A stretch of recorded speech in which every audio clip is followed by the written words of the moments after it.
Hello and welcome to Me and My Golf TV, and a big thank you to Golfzone for supplying us with a Swingtalk analyzer. Yes, and today we're going to be showing you how this little device can help fix that overswing and early release. Let's take charge of your game.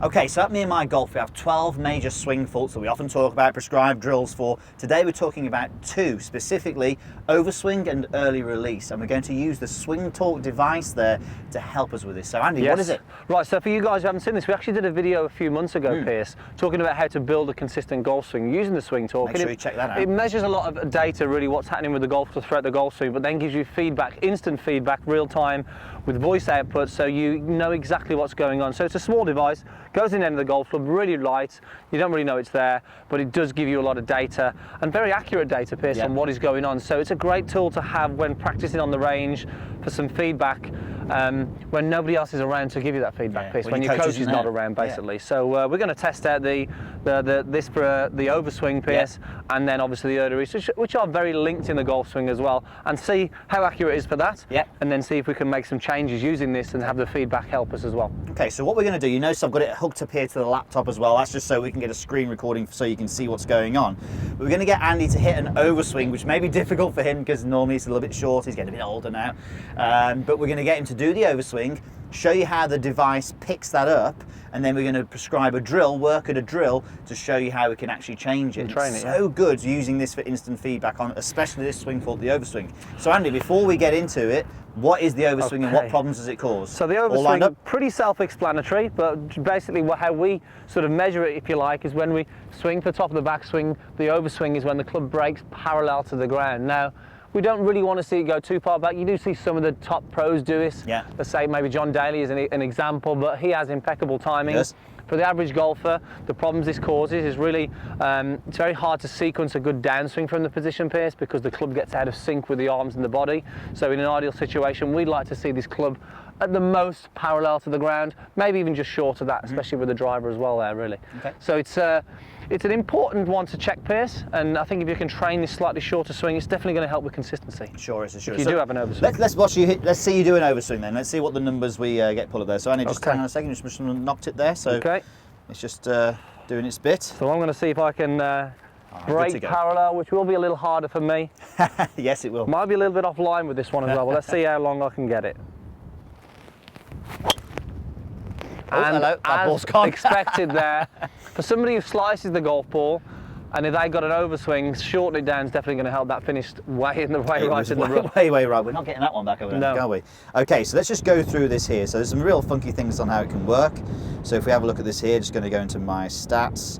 Let's have a look at this here. So you can see there's the shot that you just hit there. You can see it in full motion. We can actually change it around to see swing plane and things like that, but we're not looking at those. So what we are going to do, let's bring it back so we can drag this along with that little bar there to the top of the backswing.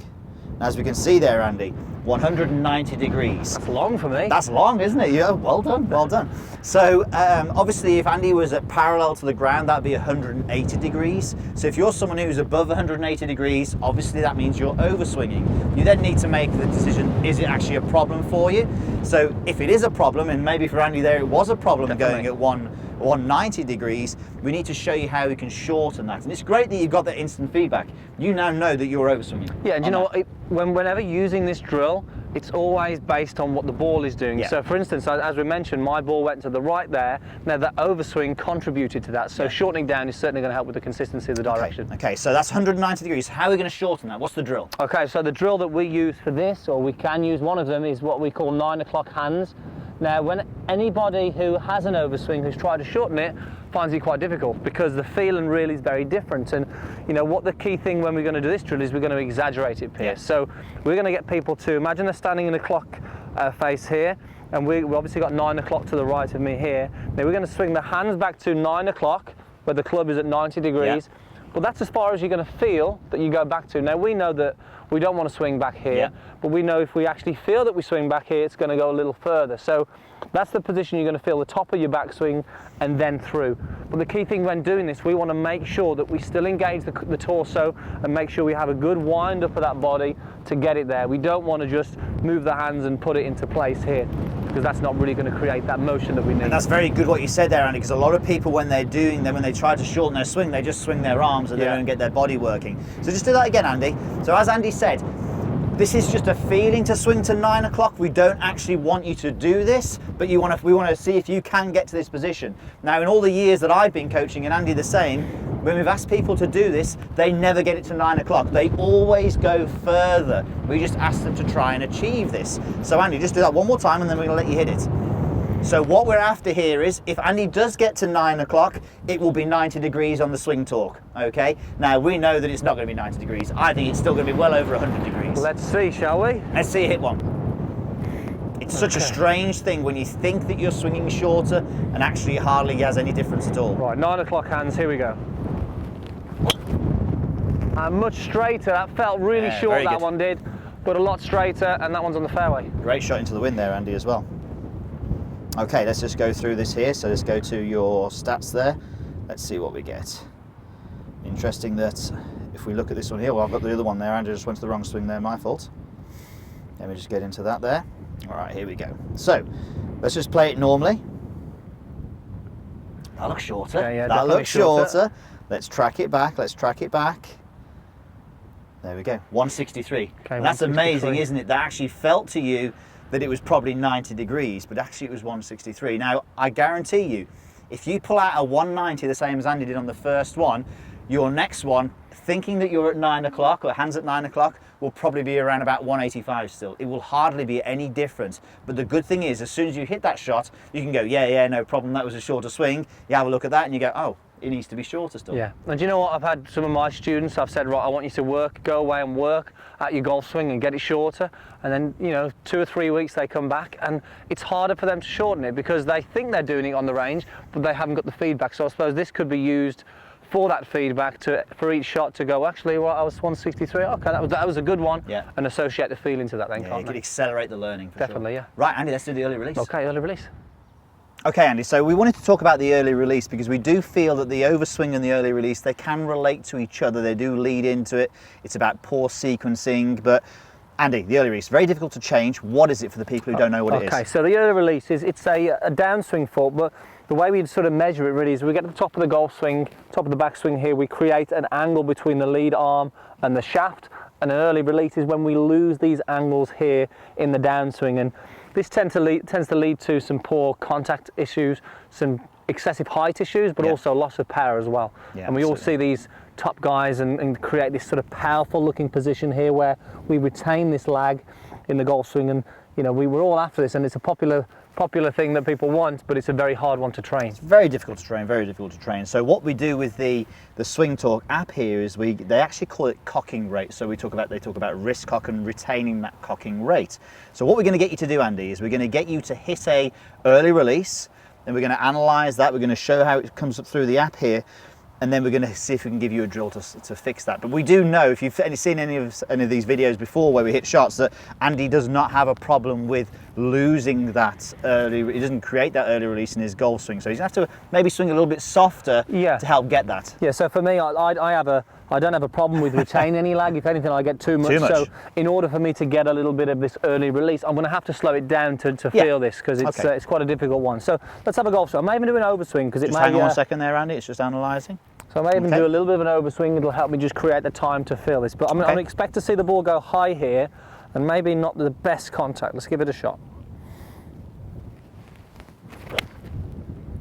Okay, so that wouldn't be the normal swing that Andy would do, but that was for the speed. It's amazing. I mean, the ball hasn't gone very far, very high, a bit clean, and I really felt like I had to sort of early release that, throw the club down. Okay. And, not a powerful golf swing at all, really. Okay, so let's just go into your stats here. So here we go. So as we said, a little bit longer, so we'll go into the details here. So if we look at this here now, interesting. Cocking rate 0.69. Now, don't worry too much about the numbers. I think with any technology you can get a little bit sort of bogged down by numbers. All we need to know is the parameter. So if Andy does early release and he does scoop, it'll be less than 0.80. Okay, so if you're less than 0.80, you are considered to be early releasing, throwing that club down. So for the amateur golfers here, anything from 0.80 upwards you are not considered to be early Okay, releasing. that would be a good sort of downswing cocking rate, is what they say. It'd be a good cocking rate. So we can see from that there, Andy, yes, well done, you did early release. And we actually thought that might be difficult for him to do that, but there'll be some of you out there doing this, and if you use this app, you'll be doing it and you'll be going, all right, okay, that's, you know, in those 0.60s and in that sort of area there. So Andy, what we need to do now is, have we got a drill which can actually get rid of that, so you can actually train to get rid of the early release? Yeah, and it's, you know, there's so many drills out, and there's so many other factors that influence this as well, but we're going to attack, let's say, exactly where we want to, Pierce, that from the top of the golf swing here, this power lag, where we want to hold on to this, this lag in the top. So what we want you to do, we want you to take your setup, imagine you're standing in some water up to your belt buckle here. Now we're going to make a backswing, and what we're going to focus on here, we've created the angle on the way back, but we're going to start the downswing with the lower body, as we do with that shift towards the target, and sort of start with a rotation. But what we're going to feel here now is we're going to hold on to the angle here, but also what we're going to feel is the device here, the Swingtalk, is going to enter the pool or enter the water way before the club head. Now somebody who early releases the club, they're throwing this club head down really early, and you can see by this point now the club head is in the water past the hands, maybe the same time as hands, or past the hands. But, and you can see when Andy was when he was doing the drill there, he was really exaggerating that. Now to start with, that's going to feel a bit strange for you, you may get some inconsistent shots, but again, what we're just trying to do is improve that power lag, get rid of that early release, and actually improve that cocking rate. Definitely. And the key thing is, whenever you do this drill, make sure you're always starting with the lower body, and like you say, as you start with the lower body, everything then is pulled down into this point here where you can get the butt end of the club. Okay, let's get you hitting a shot, Andy, so we can analyse it. Okay, now I won't do too much of that because I tend to create lots of lag, so I won't work too hard. You can probably just do a normal swing here, can't you? A normal golf swing for me, he will be doing that with the drill. Beautiful contact, we can see there, slight divot after the T-peg there, so that tells us that the contact was good. Massive difference in flight and also distance as well. Okay, let's have a look here, Andy, so I'm just going to go through the swings here. Okay, we go into the cocking rate, and there we have it, 0.85. So you can see that, and that's without you really working at it, but that's great. So that's where we want. So anywhere between 0.80 and 1 is a really good number to get to. And as I said, you could get bogged down by numbers, but it's very simple. All you've got to do is see where you're at, hit shots, working at the drills, and then you'll see if you can get a difference. Definitely. So I suppose the feedback, and I suppose that's the difference, it's the instant feedback that you've got, that I suppose that when we send our students away, Pierce, they think they're doing something. Well, this actually is going to back it up by giving you numbers as well, really. And I think the good thing is as well that with both the swing faults that we've attacked here today, they both do work with each other. So if you actually worked at doing some real short swings, and to improve that sort of cocking rate as well, you're actually going to improve both of those. You're going to get rid of your overswing and get rid of your early release. Sounds good.